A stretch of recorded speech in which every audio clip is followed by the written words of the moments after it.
오늘 우리에게 주시는 하나님의 말씀은 사도행전 16장 25절부터 32절까지입니다.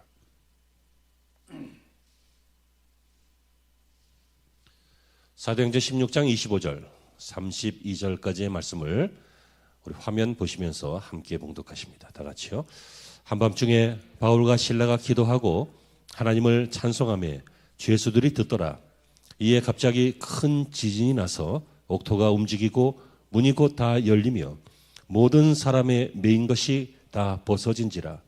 간수가 자다가 깨어 옥문들이 열린 것을 보고 죄수들이 도망한 줄 생각하고 칼을 빼어 자결하려 하거늘 바울이 크게 소리질러 이르되 내 몸을 상하게 말라.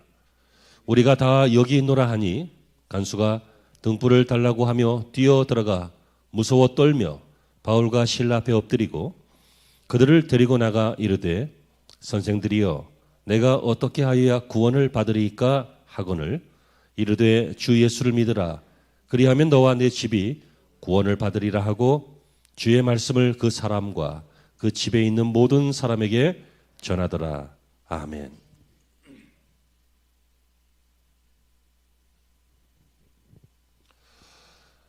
여러분, 80년대에 배우였던 신신혜 씨 혹시 기억하십니까? 주연급은 아니시고 하지만 아주 알찬 연기력으로 많은 방송에서 역할을 하시던 분이죠. 근데 어느 날 갑자기 이분이 노래를 냈습니다. 그 노래는 세상은 요지경이라고 하는 노래였습니다. 제가 불러드리고 싶은 마음이 굴뚝 같습니다만 강단에서는 유행가를 부르지 않습니다. 가사만 불러드릴게요. 세상은 요지경, 요지경 속이다. 잘난 사람 잘난 대로 살고 못난 사람 못난 대로 산다. 아이야 야들아 내 말 좀 들어라. 여기도 짜가 저기도 짜가 짜가가 판친다. 인생 살면 7, 80년 화살같이 속히 간다. 정신 차려라. 요지경에 빠진다. 노래도 재밌었지만 가사도 좀 공감되어지는 내용이 있습니다. 그래서 이 노래가 배우였던 분이지만 갑자기 가수가 되어서 이 노래를 히트시켜서 화제가 된 적이 있었습니다. 여러분, 요지경이라고 하는 말 요즘 잘 쓰지 않는 단어죠. 근데 저희가 어릴 때는 요지경이 있었습니다. 그게 뭐냐면 이렇게 종이에다가 거울을 붙여서 삼각이나 사각으로 서로 이렇게 맞대어 놓고 그 안에다가 색종이 같은 걸 오려서 이렇게 집어넣으면 서로 반사가 되니까 이때 깔끔하니처럼 막 그림들이 막 번지잖아요. 한번 흔들면 또 다른 모양이 되고. 그래서 이렇게 쳐다보면서 여러 가지 무늬를 감상하는 그런 장난감이 이제 요지경입니다. 예측할 수 없는 무늬가 나오는 거죠. 그런데 여기서 세상은 요지경, 요지경 속이다라고 하는 이 가사는 이 세상이 그렇게 예측할 수 없는 일들이 많고 복잡한 일들이 많고 희한한 일들이 많고 정체를 알 수 없고 예측 불가능한 인간사가 얼마나 복잡한지 인생을 이 세상을 요지경이다라고 표현한 것입니다. 여러분 맞습니다. 신구약 성경이라는 특수한 안경을 쓰고 이 세상을 봐도 세상은 요지경입니다. 신앙이라고 하는 안목으로 이 세상을 보면 세상은 참 요상하고 복잡하고 예측 가능할 수 없는 일들이 많이 생깁니다. 우리의 현실과 마찬가지로 오늘 본문의 배경이 되고 있는 이 빌립보 성의 모습도 참 큰 요지경 세상입니다. 사도행전 16장 25절부터 32절을 읽으셨습니다. 하지만 오늘 제가 말씀을 전할 때는 1절부터 끝절까지의 내용들, 전체의 내용들을 한번 언급해 드릴 것입니다. 이 사도행전 16장을 보면 빌립보 성에 사는 사람들이 아주 복잡하게 삽니다. 아주 요상하게 삽니다. 비상식적으로 삽니다. 그리고 이상한 결론들을 내려서 비상식적인 일들을 하고 삽니다. 바로 이런 모습들을 보면 무엇인가 지배당하고 있는 것 같습니다. 자기 자신은 없고 마치 넋이 나간 사람처럼 뭔가에 매여서 뭔가에 지배당해서 끌려다니면서 그렇게 사는 사람들처럼 보입니다. 남자와 여자가 무엇인가 매여 있습니다. 자유인과 노예가 무엇인가 잡혀 있습니다. 가장과 가정이, 종교인과 비종교인이 지식인과 그리고 무지한 사람들이 각각 다 무엇인가에 지배당하고 있는 듯한 모습을 볼 수 있습니다. 그래서 저와 여러분은 오늘 이 시간 당신은 지배당하고 있습니다라고 하는 제목으로 생각하기를 원합니다. 혹시 제목부터 마음에 들지 않는 분 계실지 모르겠습니다. 목사님, 저는 지배당하고 있는 거 없는데요. 당신은 아무것도 지배당하지 않고 있다는 생각에 지배당하고 있습니다. 잘 들어보세요. 사람은 무엇인가에 매여 있고 영향을 받고 눌림을 받고 지배를 당하게 되어 있어요. 그것이 좋은 것이면 다행이겠거니와 그렇지 않다면 우리의 인생에 여러 가지로 어려움들이 생기게 되는 것이죠. 한번 본문으로 들어가 볼까요? 첫째로 인류의 적인 마귀에게 지배당하는 한 여인의 모습을 볼 수 있습니다. 16절 이하의 말씀을 보면 주의 종 바울이 신라를 데리고 기도하는 곳으로 가는데 그 길목에서 며칠 동안 이들에게 크게 소리를 치면서 따라오는 여인이 있었습니다. 이 여인은 요즘 말로 말하면 무당이었습니다. 이 여인은 귀신에게 매여서 점치는 사람이었습니다. 여러분 그냥 이렇게 사람 눈치 봐서 점 보는 사람 말고 진짜로 귀신 들려서 점 보는 사람을 보신 적이 있으십니까? 없다 그래요. 얼른. 있으면 안 되죠. 성도들이 왜 거기 가서 점을 보시겠어요? 하지만 예수님을 잘 몰랐을 때 그때 점을 보신 분들도 계실 것입니다. 여러분 귀신 들린 사람은 귀신같이 마칩니다. 왜요? 귀신이기 때문이죠. 아주 귀신에게 자기 그 어떤 속고 있는 것이지만 귀신에게 어떤 것을 듣고 그리고 사람들이 모르는 이야기를 하는 경우들이 간혹 있습니다. 그런데 이 여인은 남의 집에 매여 있는 육신적으로 종이었습니다. 그러니까 영적으로는 귀신에게 매여 있고 육신적으로는 자기의 몸 주인이 있었습니다. 자기가 종이기 때문에. 오늘 본문에 주인들이라고 되어 있습니다. 여러 사람이 있었던 것 같습니다. 여러분 이 여인은 인생을 살고 있는 것처럼 보이지 않죠? 인생을 빼앗기고 있는 거 아닙니까? 착취당하고 있는 거 아닙니까? 정말 불쌍한 인생 아닙니까? 점 보는 인생, 귀신 들린 인생, 주인에게도 점 보고 난 그 돈을 갖다 바쳐야 되는 그런 착취의 대상, 압제의 대상, 멸시와 천대의 대상. 여러분 사는 게 아니죠. 겨우 그냥 인생을 보내는 것이죠. 오늘날에도 이 땅의 인류는 귀신에게 속고 있습니다. 온갖 미신과 우상과 마귀가 배후에서 조종하는 어떤 영역에서 속아서 참된 인생을 빼앗기고 엉뚱한 생각하고 엉뚱한 데 지배를 당하고 그러고 삽니다. 여러분 차를 샀으면 하나님 안전하게 지켜주세요. 기도할 일이지. 막걸리를 왜 부어요 거기다. 차만 썩게. 냄새나고. 집을 줬으면 지을 때부터 튼튼하고 정확하게 지어야지. 자재 빼지 말고. 그리고 집을 줬으면 관리를 부지런히 잘 하고 곰팡이 피거나 녹슬거나 하지 않도록 해야지. 거기다가 왜 돼지 머리를 갖다 놓고 돼지 코를 왜 괴롭혀요? 이게 속고 있는 것이죠. 지식인도 속고 있는 것입니다. 대학원도 나오고 막 박사학위를 받아도 이 세상에 내려오던 풍습, 그 속에 들어있는 마귀의 배후의 어떤 불신앙의 세계, 이런 것들 이렇게 많이 속고 있습니다. 이 땅에 속고 있는 마귀에게 속고 있는 인류들 얼마나 많습니까? 그런데 전도자 바울이 예수의 이름으로 이 귀신의 지배에서 그녀를 자유케 해 주었습니다. 두 번째 보면 오늘 물질에 지배당하는 어떤 사업가도 나옵니다.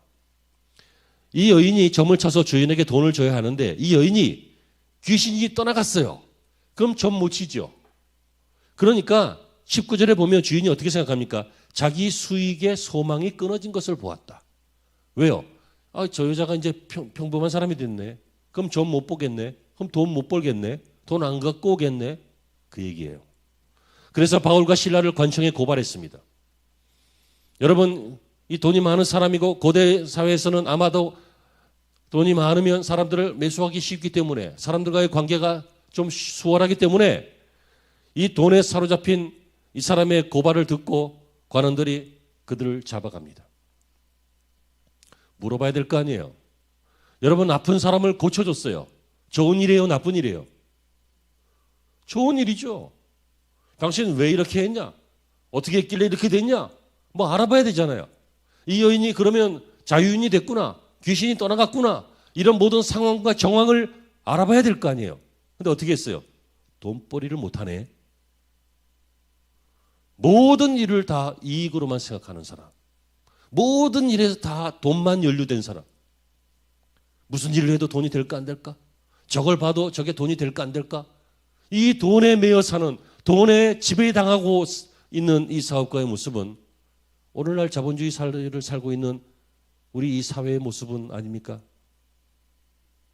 세 번째는 여기에 편견에 지배당하는 관리도 나오죠. 바울과 실라가 잡혀왔어요. 22절에 보니까 무리가 일제에 일어나 고발했다. 이 주인들이 이 사람을 고발했어요. 그리고는 사실 고발한 이유는 우리 돈벌이에 방해가 됐기 때문에 고발한 거죠. 그런데 여기서는 뭐라고 합니까? 우리가 듣지도 보지도 못하는 풍습을, 이상한 풍습을 전한다. 그러니까 바울과 실라가 복음을 전하니까, 예수 그리스도를 전하니까 어디 들어보지도 못한 이상한 풍습을 전한다 하면서 고발했어요. 그러니까 사상범이다 그 얘기예요. 하지만 실제로는 무슨 내용이었어요? 자기들 돈벌이를 방해해서 고발한 거예요. 얼마나 고상하게 말을 잘 바꿉니까? 여러분, 아무리 말을 고상하게 해도 곰곰이 생각해 보면 본뜻이 그 속에 들어 있습니다. 아닌 척하고 말을 해도 자기의 욕심은, 자기의 그 저의는 드러나게 되어 있어요. 아무튼 이렇게 고발을 했어요. 그러면 이 사람은 돈 때문에 속상해서 그랬다고 쳐. 그러면 이 관리들은 이 사람이 고발당해서 왔으면 어떻게 된 일인지 살펴봐야 될 거 아니에요. 오늘 본문에 어떻게 합니까? 23절에 보면 많이 때렸어요. 옥에 가두라 그러고 든든히 지키라 그랬어요. 아주 특별한 죄수 취급. 예나 지금이나 사상범은 특별한 죄수인 것 같습니다. 이 관리들은 저희들이 유대인이라서 이상한 풍습을 전한다는 말만 듣고 시시비비를 가릴 생각을 전혀 하지 않았습니다. 군중에만 치중하였습니다. 포퓰리즘이라고 하죠. 옳고 그름은 상관없이 많은 사람들이 좋아하는 데만 쫓아다니는. 물어봐야 할 거 아닙니까? 이 사람들이 정말 잘못한 일인지, 이 사람들이 전한 내용이 뭔지 그걸 들여다봐야 될 것 아니에요. 그러나 이들에게는 사색도 없었고 여유도 없었고 대화도 없었어요. 그냥 쳐라, 더 때려라, 가둬라, 잘 지켜라. 여러분, 인간의 존엄성이 먼저지 자기가 일을 쉽게 처리하는 게 중요한 게 아니에요. 여러분, 우리나라 말고요, 어떤 나라 보면 공무원들이 그냥 일 쉽게 처리하는 것만 중요하지 그 사람의 형편과 입장은 고려하지 않아요. 그 사람이 사느냐 죽느냐를 고려하지 않아요. 그냥 내 일이 쉽냐 아니냐 이것만 그냥 법의 테두리 안에서 일을 하는 그런 편견에 사로잡힌 관리. 오늘 이 본문의 이 사람, 우리나라 말고요, 아직도 많이 있어요. 여러분, 어떤 나라를 가면 서류 한 장을 띄는데 한 달이 걸린대. 우리는 지금도 아프면 이따 오후에 병원 갈 수 있잖아요. 어떤 나라를 가면 병원 가는데도 몇 주가 걸린대. 예약을 해야 돼서. 여러분, 사람을 위해서 행정이 있는 것이고 사람을 위해서 어떤 순서가 있는 것이지 순서를 위해서 사람이 맞춰야 돼요. 어떤 사람이 그 순서, 행정 그것 때문에 죽은 사람들이 많잖아요. 응급실을 못 찾아가지고. 어떤 경우든지 과정보다 중요한 것은 사람 그 자체입니다. 사람을 중요하게 여겼다면 가만히 있어봐. 때리기 전에 가만히 있어봐. 좀 드러나봐 좀. 하고 말려서 들어봐야 될 거 아니에요. 여러분, 이 모습은 2000년 전에 빌립보라고 하는 도시의 모습이지만 오늘 우리의 모습하고 별반 다르지 않습니다. 왜냐? 다 똑같은 사람이기 때문에 그렇습니다. 여기서 또 우리는 의무감에 지배당하고 있는 죽을 뻔한 한 간수의 모습도 보죠. 여러분, 이 세상 감옥은 나쁜 사람만 가는 게 아닙니다. 오해받거나 재판이 잘못됐거나 그래도 갑니다. 애굽의 감옥에는 요셉이 있었죠. 바벨론의 감옥에는 다니엘이 있었죠. 예루살렘 감옥에는 베드로가 갇혔죠. 이렇게 감옥은 물론 대부분 나쁜 사람이 가지만 의인들이 핍박받을 때도 가긴 합니다. 그런데 오늘 이 빌립보 성의 감옥에 바울이 갇혔어요. 신라와 함께 갇혔어요. 그런데 이들은 나쁜 사람들 아니잖아요. 이들은 양심에 꺼리낌이 없는 하나님의 종들이었습니다. 그래서 어떻게 했습니까? 거기에서 소리를 지르고 아우성치고 억울하다고 하고 그러지 않았습니다. 오늘 본문을 보시면 그들은 그 안에서 25절을 보시면 찬송했습니다.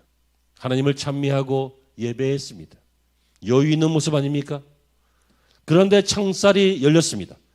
발에 묶인 착고가 풀어졌습니다. 간수가 깜짝 놀랐습니다.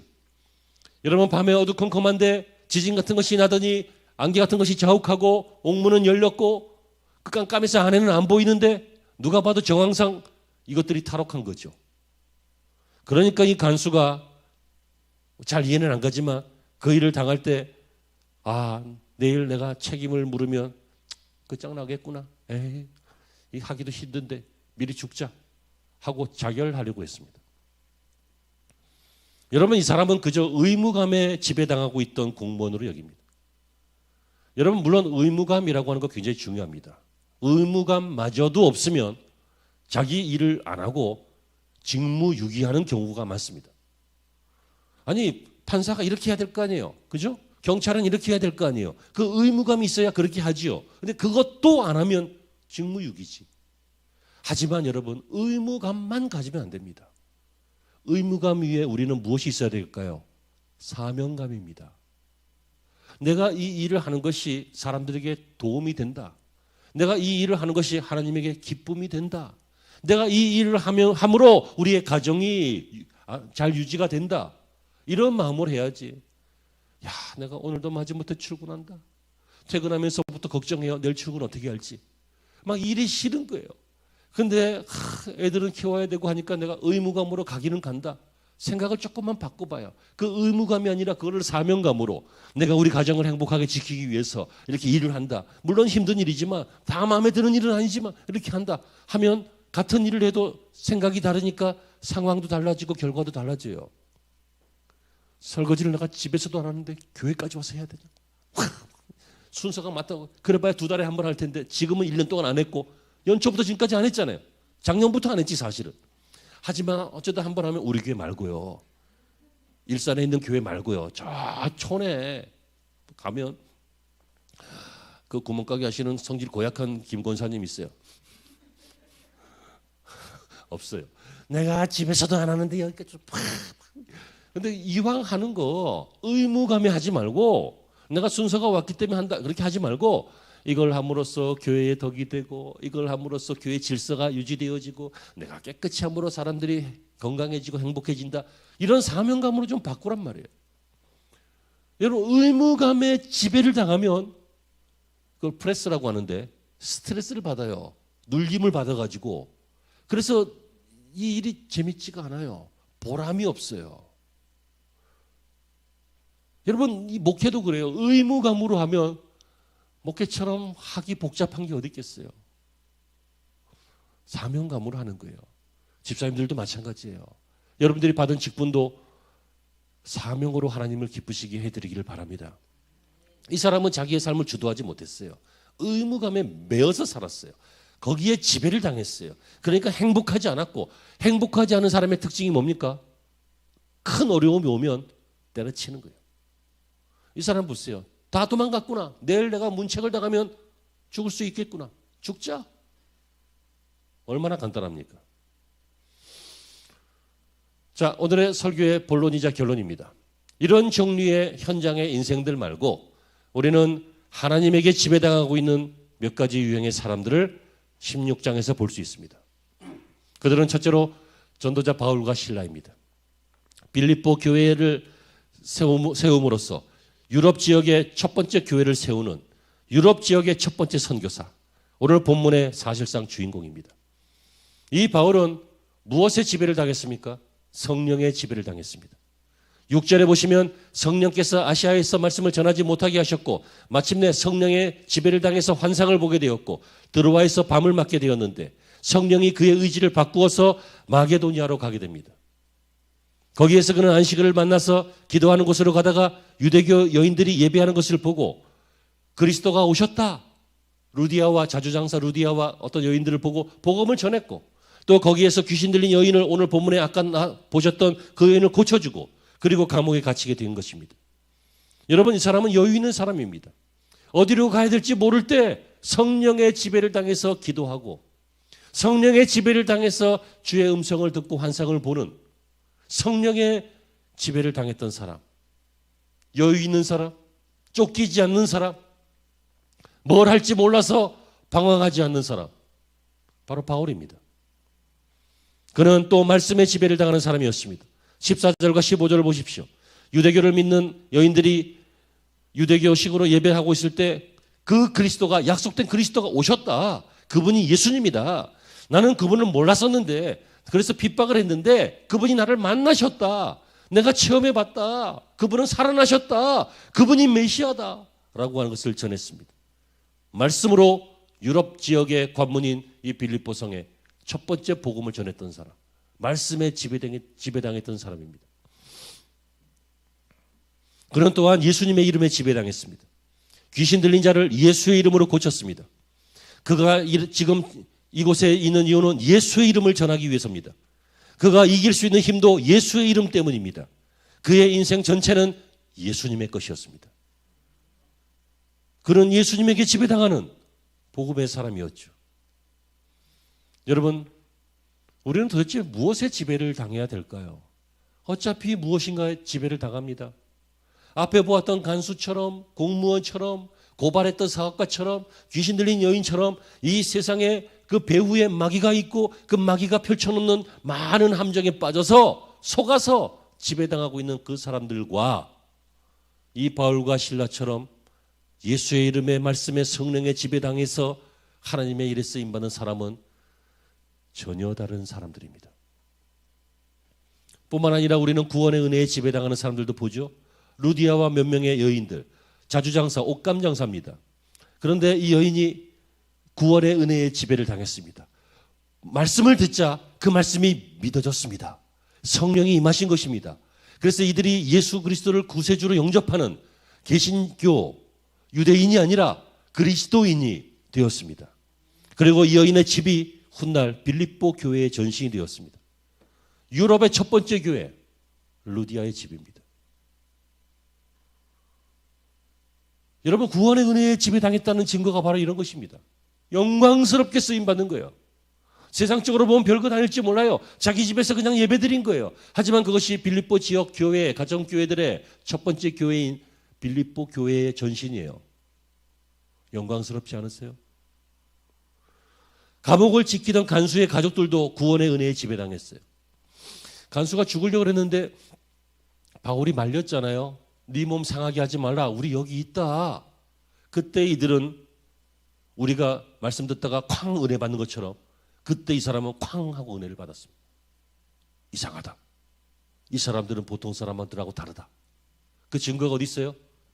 선생들이요. 여기 나오잖아요. 죄수한테 선생들이요. 그 다음에 뭐라 그래요?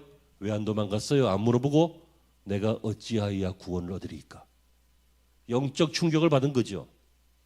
그래서 바울이 우리가 잘 알고 있는 너무너무 유명한 말씀, 주 예수를 믿으라. 그리하면 너와 내 집이 구원을 받으리라. 그래서 이 사람은 구원의 은혜에 사로잡혔어요. 그 다음 증거가 또 나와요. 뭐가 나와요? 이 구원을 받았으면 나만 받으면 안 되잖아. 그러니까 밤에 그 죄수를 바깥으로 빼내서 자기 집에 가서 자는 식구들 다 깨워서 내가 오늘 발견한 이 놀라운 것을 들어봐라. 듣게 하고 이들도 믿게 하고 믿고 복음을 믿고 구원받게 했단 말이에요. 그리고 다음날 다시 감옥으로 집어넣었죠. 이제 법대로 해야 되니까.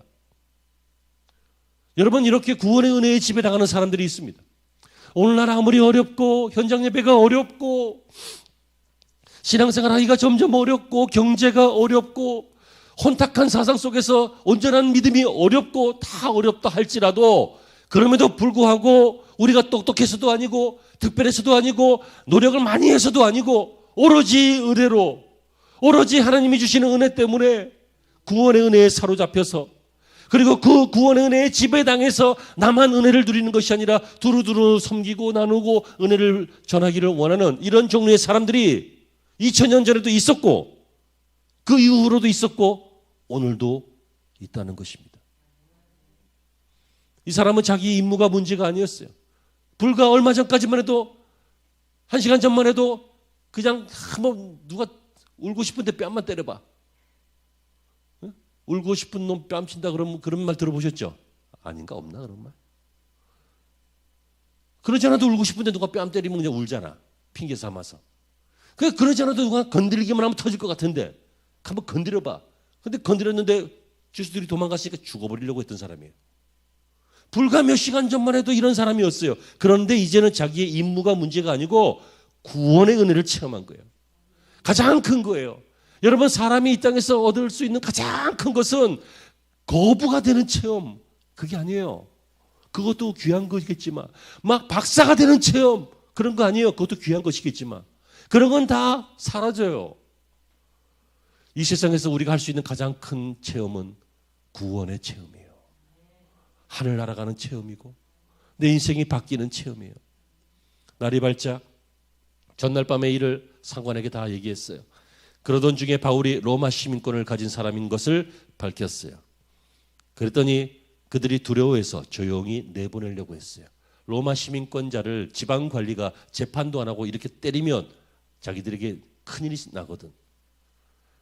근데 로마 시민권을 바울이 일부러 자랑한 것 같아요. 그 이유는 한번 나한테 이렇게 했으니까 다음부터 조심해라. 그래서 복음 전하는데 유익하게 사용하기 위해서 밝힌 것으로 보입니다. 어쨌든 이렇게 해서 바울은 풀려났습니다. 사랑하는 성도 여러분, 오늘 저와 여러분들은 지배당하고 있는 여러 종류의 사람들을 보았습니다. 2000년 전 빌립보라고 하는 도시의 모습, 우리 도시와 별반 다르지 않습니다. 그 사람들, 요즘 사람들과 별반 다르지 않습니다. 여전히 마귀에게 지배당하고 있는 2중 3중의 노예 생활을 합니다. 물욕에 지배당하는 한 사업가처럼 우리도 삽니다. 편견과 아집에 지배당하는 관리, 소위 지식인들을 보았고 의무감에 지배당한 그런 공무원도 보았습니다. 기계적인 인생을 살아가는 사람들이었습니다. 이러한 모습이 오늘날 우리 현대인들의 모습일 수 있습니다. 미신과 무지에 현대인들이 지배당하고 허영과 물욕에 지배당하고 명예와 탐심에 지배당하고 있는 오늘날 우리들의 모습일 수 있다는 것입니다. 어떤 사람은 서울대학교 들어갔더니 너무 좋아갖고 나는 서울대학교 들어갔다.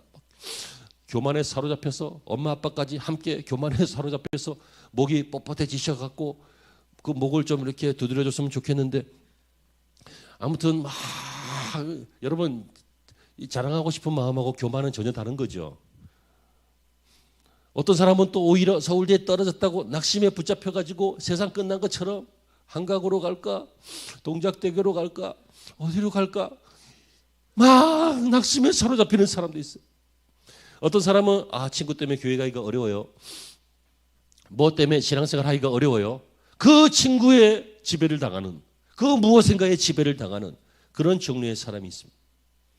여러분 유유상종이라고 비슷한 사람들끼리 비슷한 것에 지배를 당합니다. 술꾼들은 함께 술의 지배를 당합니다. 노름꾼들은 함께 노름의 지배를 당합니다. 여러분 이 세상의 향락을 즐거워하는 사람들은 비슷한 것에 함께 모여서 함께 지배를 당합니다. 자기의 몸에 좋은 것은 다 챙기면서 영혼의 필요성을 무시하고 육체의 지배를 당하고 있는 그런 종류의 사람들도 많이 있습니다. 온갖 좋은 것을 널어놓고 나는 이런 것이 있어, 나는 저런 것이 있어, 나는 이런 걸 했었어 라고 자랑하면서 허영의 지배를 당하는 사람이 있습니다. 주님을 위해서 한 것은 없습니다. 이렇게 속고 속이는 요지경 같은 인생을 살다가 채워지지 않는 허무와 허탈감에 사실은 지배를 당하고 있습니다. 자랑하면 뭐예요? 뒤에서 수군대는데. 내가 이렇게 많이 배웠다고 말하면 뭐예요? 아무도 안 알아주고 인정 안 해주는데. 허탈한 거예요. 여러분 이런 인생들은 특징이 있습니다. 뭐냐면 바쁩니다. 대단히 베리베리 비지합니다. 바빠요. 바쁘기 때문에 사고와 판단에 여유가 없어요. 무미건조해요. 인간성이 좀 말랐어요. 보세요. 본대로 느낀 대로 생각하고 판단하고 행동하잖아요. 기분 나쁘다 확 받는 거예요. 기분 나빠도 찬물 인자 3개면 살인도 면하고, 참아보면 확 하는 사람보다 참는 사람이 이긴다는 거 아시죠 이미? 저도 불같아갖고 확 했다가 손해본 적이 얼마나, 대부분 손해보지, 대부분. 아무리 내가 당위성이 있고 오라도 먼저 성질낸 놈이 지는 거더라고. 맞아요. 본대로 느낀 대로 생각한 대로 판단해요. 이 사업가 보세요. 내 수익의 소망이 끊어졌다. 누가 그랬냐? 바울이 그랬다. 잡아라, 고발해라. 뭐 대화도 없고 인간다운 사고가 없어요. 그냥 느끼는 대로 하는 거예요. 여러분, 이 관리라고 하는 사람도 봐요. 치라, 가두라, 엄히 지키라. 재판을 해야 될 거 아니에요, 재판을. 상황을 알아봐야 될 거 아니에요. 없어요. 무슨 남산의 부장들 같아. 쳐라, 가둬라. 이거는 이따 빼주세요. 여보, 옥을 지키는 간수도 마찬가지예요. 문이 열렸네, 도망갔겠네, 문책당하겠네, 에이 죽자. 다 똑같아요. 다 단어는 달라도 내용은 느끼는 대로, 본 대로 생각하고 행동하고 결론 내는 거예요. 여유가 없어요. 여유가 없어요. 그러나 여러분 보세요. 바울과 실라, 억울하죠. 복음 전하다가 맞았잖아요. 야, 희한한 하루다. 하나님이 어떻게 하시려고 그러나 하면서 그 밤에 하나님을 찬미해요. 찬송해요. 역시 하나님은 그 밤에도 뭔가 하셨어요. 뭘 하셨어요? 그 기적을 통해서 간수의 가족을 구원하셨고, 빌립보 관리들이 앞으로 이 바울을 시비 걸지 못하게 하셨어요. 그 맞은 거 맞을 만한 일이었어요. 여러분, 사람들은 지배당하고 있습니다. 제가 설교를 시작하면서 어떤 분은 목사님, 저는 아무것도 지배당하고 있지 않는데요 라고 반문할지도 모른다고 했습니다. 하지만 몰라서 그렇습니다. 반드시 사람은 무엇인가에 지배를 당합니다. 사탄에게, 물욕에, 탐심에, 이 세상 것에 지배당할 수도 있습니다. 반대로 하나님께 지배당하는 사람들도 있습니다. 여러분, 하나님께 지배당하면 어떻게 된다고 했습니까? 여유가 있습니다. 찬송이 있고 예배가 있습니다. 하나님의 기적이 있습니다. 복음이 전해지는 일들이 있습니다. 그러므로 여러분, 어차피 지배를 당합니다. 하나님께 맡기시길 바랍니다. 그리스도인이 된 우리들은 하나님께 지배를 당해야 됩니다. 예수의 이름에 지배를 당해야 됩니다. 성령께 붙잡히고 지배를 당해야 됩니다. 이것이 여유 있고 아름다운 인생다운 인생을 살아가는 성도의 삶의 비결인 것입니다. 사랑하는 여러분, 하나님의 손에 붙잡힌 바 되어서 한평생 가치 있고 빛나고 위대한 그러한 인생이 되어 가시기를 주의 이름으로 축원합니다. 기도하시죠. 하나님 감사합니다. 오늘 받은 말씀 우리 마음판에 잘 새기어서 이 말씀 붙잡고 승리하게 하여 주시옵소서. 예수님의 이름으로 기도합니다.